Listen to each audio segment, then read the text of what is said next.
Hi, and welcome to this week's edition of the Las Vegas Advisor Weekly Update with Anthony and Andrew. Today is Wednesday, August 10th, and we are going to start off with a little bit of non-traditional news, starting off with slots and strip clubs. Slots and strip clubs. Yeah. There's a 42-year-old rule or ordinance that you cannot have a gaming machine in a strip club or anywhere within 250-foot radius of a strip club. Okay. All right. So this was in 1980. This rule came down on the books. Nobody really knows why. Right. You know, I mean, we saw this in the stories about it in the newspaper. Is that the council members of the county? They said we don't know why that is.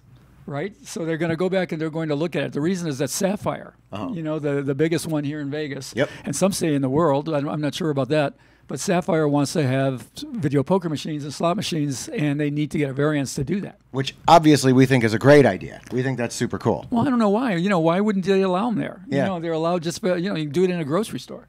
So, you know, why? What's the difference? Where's the disconnect there? And that's kind of what they're saying. So they're going to go back and look at it. But it's sort of an interesting subject. Right. Because there are strip clubs in Vegas that do have machines because they were grandfathered. We've been to a few. Okay, so that's how they got them. They were grandfathered in. Now we've been to a few, right? Because right around the corner is Play It Again Sam's. Yep, Play It Again Sam's is one of them. And it happens to have actually better machines than most bars. They have 7-5 bonus poker, which is a 98% game, which is, you know, better than the typical 6-5 that you find. And there were two others. One is called Club Platinum. Real small. It's probably the smallest, you know, gentleman's club in Vegas. And the other one was, it used to be the Olympic Garden, and now it's called the Peppermint Hippo. Okay. And now, to be honest with you, I haven't been to either of those places since the pandemic. So I don't know if they reopened with theirs. I know they Play It Again Sam's did. I don't know about the other two, but guess what? We're going to check that for next week. I'm going to go do that tough duty. I'm going to check those two strip clubs and see if they got video poker. Okay. And then you'll check out the video poker schedules as well and see if they're good. Yeah, we'll see how good they are. You know, I remember Club Platinum had a pretty decent game too, something like 9-5 jacks or better, you know, something pretty decent. So, you know, we're waiting to see. One other important thing about this, if a strip club has the gaming, they can't charge you, and you tell them you're going in to gamble. By law, they're not supposed to charge you an entry fee. That's a really interesting law. Yes, and it works for a lot of things in Vegas that people don't realize. It works for, you know, the pay-per-views. Like if you want to go see a fight somewhere, and it's a pay-per-view, if they try to charge you, and it's a bar, and you tell them you want to play video poker, they, by law, are not allowed to charge you. It works at the pools. It works at various clubs. If the pools are dealing blackjack or something, you tell them you're going in to play, and you're expected to play, but they cannot charge you by law. So if this gets approved at Sapphire, you know, the largest strip club in Vegas and maybe even the world, so does that mean that they're not going to be allowed to charge you if you're going to go in to play video poker at Sapphire? If you're, you know, I mean, usually they're not going to charge locals anyway, but if you're going, you know, if you're from out of town and you want to go in and you tell them you want to gamble. Now, it doesn't always go smoothly. I mean, sometimes they'll argue with you. Sometimes they don't know the law. Yeah. And then you have to decide what you're going to do. Sure. But, you know, and other times they'll just nod their head and go, you're right, go ahead. All right. So there's some strange laws on the books, probably from around the 80s. And, you know, let's see what happens. We'll keep you posted. It's cool. Gambling and strip clubs, yeah. All right. Yeah, definitely something to update you on. Now, right from slots and strip clubs, we are going into cannabis because the lounges that we've been talking about for a while, the consumption lounges, there's been some updates. Well, they finally come up with the rules. Okay. You know, what it's going to be to allow consumption lounges. So we've talked about this in the past. You can buy cannabis here. You can buy weed. You can buy edibles. You can do, you know, whatever. But you cannot consume it legally. So they finally passed laws saying that they could have consumption lounges, but they didn't have rules. And it was a 2-year process for them to do it. So here's what they came up with, Andrew. Essentially, these are the key directives. Consumption restricted to specific lounge area. Only cannabis can be ingested, so there'll be no alcohol, no tobacco, or anything else. All right, so if you're going to go in and you want to, you know, consume your cannabis. That's it. You're not going to have a cocktail along with it. All right. Second, Well, that's just too bad, you know?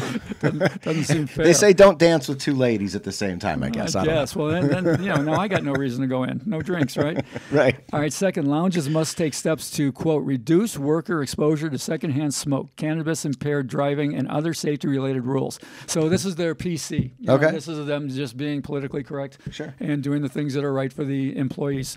And three, this is my favorite, lounges must provide free water. Okay. I don't know what that means or why. Do you? Well, you get cotton mouth. When you smoke weed, your mouth gets a little dry. I so, guess they don't want them charging the customers, holding the gun to their head and saying, "Okay, you got cotton mouth, you got to buy water." Right? Yeah, now you got to buy water, $5. All right. So they're going to guess. I guess they're going to give 20 licenses for the consumption lounges. If the applications exceed 20, they're going to hold a lottery. So we don't know yet who's going to do it and who's going to get it. And they say they're going to start that process of deciding, quote, in the autumn. That's what they said, in the autumn. Now, we do know that I believe Planet 13 is planning on doing something. Well, a lot of so them are we know. planning. Yeah, a lot of them have plans. I mean, a Yeah. lot of them are like, yeah, we're doing it. They're assuming they're going to get a license. When they're a big, when they're one of the big joints, they're assuming they're going to get a license, but nobody knows until it actually happens. All right. Well, we'll see. We're looking out for the big joints. The big joints. Did I say that? Yeah. So from slots to strip clubs to cannabis consumption lounges and now to sweets. Randy's Donuts, an LA staple, is opening in Las Vegas this week. And I've seen this all over the local news, too. Yeah, this will be the first one in Las Vegas. I guess I'm going to try to bring 7.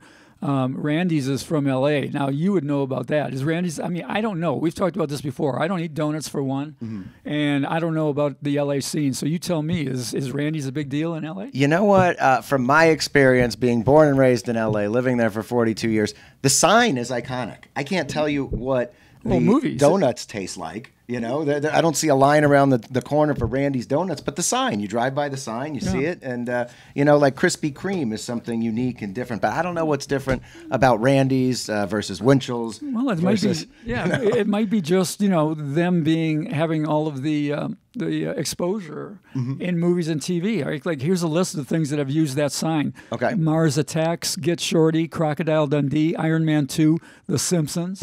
All right. So, all of these things have, made a name for this place. And I guess they're decent donuts. You say, eh. I'm sure they're fine donuts. I'm just saying there's nothing unique that sets Randy's aside. Like, I couldn't tell you the difference between a Winchell's or a Randy's or a. Yeah. Well, I guess 1952. So it's been around for a long time. Yeah, the sign is iconic. I've driven by it a million times growing up in L.A. All right. And the first one opens this week. It's going to be at the corner of Rainbow and Sahara. And a quick gas update. This is some good news, sort of. I mean, we're seeing gas under $5 now. Yeah, finally. We it got pretty bad here. We're looking at 540. It was we mentioned it was the second highest in the nation, behind California. Past Hawaii, we're looking at 540, 550. It's under 5 now. Okay. And I think the official price is $4.99. But if you look around, we're finding $4.40 to $4.60 in various places around town. So it's alleviating a little bit. That's good news. All right. And jackpot of the week. This week we're going to do a quickie because we're going to be talking about a drawing that we're going to be doing coming up. But this week's jackpot of the week is Anthony. Right. Yeah. We weren't going to do the jackpot of the week because we're going to talk about the drawing we're going to do next. But last night I was waiting for a pizza. Yep. And I was at a bar called Moondoggies, which makes really good square pizzas. Yeah, they do. Playing with a friend and got down to my last play. I put in $20, get a free beer while I waited. Got down to my absolute last play and popped a Royal. There you go. All right, so there's a couple of things here, a couple of lessons. One is I was playing 6-5 bonus poker. All right, 96.87, not a good game. Everybody will go, how could you? Yeah. And, here's proof positive that it's okay. Sometimes good things happen. We've talked about this before. In a bar, you're not going to get great schedules, but if you're getting free beer, it kind of works out. Yeah. So that was it. If you look on the screen and you see under the credits, it says exactly 1,000. That proves I was down to 0, and on the last one it hit. My buddy went kind of crazy, just kind of started jumping around because we were playing partners. Ah, yes. And he got half. Okay. All right, so I'll explain something about that in a minute. But we're going to talk about partner play in the future. There's a distinct way to do it to keep your friendships up. And we're going to put together some things we call gambling truisms, and that's going to be one of them is partner play. Oh, that's cool. So my buddy was real excited, right? He got half of the 1,000. And then finally, I didn't play it off. You know, typically it's kind of tradition that when you hit a royal flush, you play it off. I don't know if people think it's lucky or unlucky. It's not. It's neither. But they used to ask you to do that. So by play it off, you mean you have to play one more hand after you hit your jackpot? Yes. Okay. Why would you do that? Well, the casinos would sort of want you to do it. And to be honest with you, I don't know why. I can only think that maybe they don't want it up there. It used to be mostly after hand pace. And they would want that screen cleared. And I think it was so there could be no disputes that somebody were to walk up and say, hey, I just did this. I didn't get a hand pay. Right. That's the only thing that comes to Something like mind. that. There may be another reason. Maybe somebody out there knows. But here's the thing. They used to put the money in for you. They never used to ask you to use your own money to play it off. So, of course, you're going to give me one free play on a video poker machine. I'm always going to clear it. Yeah, a little Right? cherry on top, But icing on the cake. I did not clear this one because I had exactly 1,000. I had to cut it in half, and I didn't want to have to screw around with change, and that was it. I left it up there. Well, and the good thing about winning 1,000 is that that's not a taxable. That's not a taxable, correct. Although when you're playing at a local bar, it's kind of taxable because they expect a tip, and we gave it to them. Well, good. That's great. And that's something that we should talk about on a future episode. What type of tipping is appropriate? We absolutely will. Okay. Also, guys, we mentioned that there's going to be a drawing on social media. So what we're looking to do here on this channel is we're looking to grow. We're looking to expand, and we are dangerously close to hitting that 10,000 subscribers milestone. So we've put together a giveaway, a Las Vegas Advisor giveaway. So over the next week, we are going to ask our subscribers and our viewers to enter into this giveaway. So in order to enter into the drawing, you have to first be a subscriber to our channel. So if you haven't subscribed, please click that subscribe button. Secondly, follow us on Twitter, which is @LVATweet. So what you want to do is share your favorite Las Vegas Advisor weekly update video to your social media and tag @LVA_tweet, which is up on the screen now. So all you have to do is share your favorite Las Vegas Advisor video from our YouTube page to one of your social medias and tag @LVA_tweet, and you will be eligible for a bunch of prizes that we're going to be giving away next week. Now I'm going to kick it over to Anthony. He's going to talk a little bit about what we're going to give away. Right. Well, obviously, we're shamelessly bribing people to try to grow the channel. It's pretty easy to do, and we're going to have a drawing. We'll probably do a live stream, right? And we're going to give away some games. We've got some gambling games. We got a gambling drinking game that's kind of cool. We're going to give away a mob package with 3 of our best mob books. We're going to give away a blackjack package with 3 of our best blackjack books. We're going to give give away a video poker package, 3 video poker books. We're going to give away an LVA membership plus a book. So the grand prize is going to be an LVA full membership with the member rewards book and whatever book that we publish that you want. You choose it. All right. All right, it's kind of cool. That's really cool. All right, so part of this is you have to post a favorite episode. Right. So what would you post, Andrew?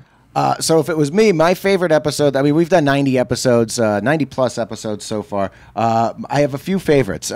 My first favorite is the one where we woke up at 9 o'clock in the morning, started drinking beer and doing the blackjack video, which was the abbreviated basic strategy. It's one of our highest rated videos. And I didn't love that one because we were just getting started. Yeah. And I go back and look at myself in that one and I go, we need to redo that at some point, you know. But yeah, I get it. I mean, the information was solid. Yeah. And it has gotten a fair number of views. Yeah. What else? I like the double up because one. when you're playing video poker, the question was, is double up a good option? And that was a great video. That was a good learning one. Yeah, I like that one too. And that's an evergreen one that'll be there for a long time. People, you should check the double up. It's a good one. Yeah. So yeah, there's those, and then I always like the walking tours. I like going around with the little camera, doing the Resorts World. We did one at Circa recently, which was really cool. So hopefully more of those will be coming as well. I like everything. I like the walking tours as well, and I like everything we've done since we changed the format and made this a tandem between you and me. You know, in the beginning, it was just me sitting here trying to do the news. And everything got a lot better when we started doing this together. We kind of got a formula that made sense. We tried to impart some kind of information that you might not have known about. For instance, the ability, like we said today, to be able to get into a club or something if they've got gaming. You know, these are some things that people probably don't know. So those are the one. And I like last week's. I like the Storm of the Century. It's got 15,000 views. So, you know, we're moving Yeah, up. we're growing, which is really cool. And then the other thing, I like the one where we talk about how you used to beat the Keno tournaments. Yeah. You know, I mean, again, that's what I was talking about. Just kind of a formula that I think that we've gotten. So Yeah. anyway, help us out. If you like the channel, help us grow. We're trying to keep ourselves doing this and keep ourselves motivated. Yep. So you share your favorite video from our YouTube channel to your social media, and you tag at LVA_tweet. That's it for this week. Thanks so much. We'll see you next week.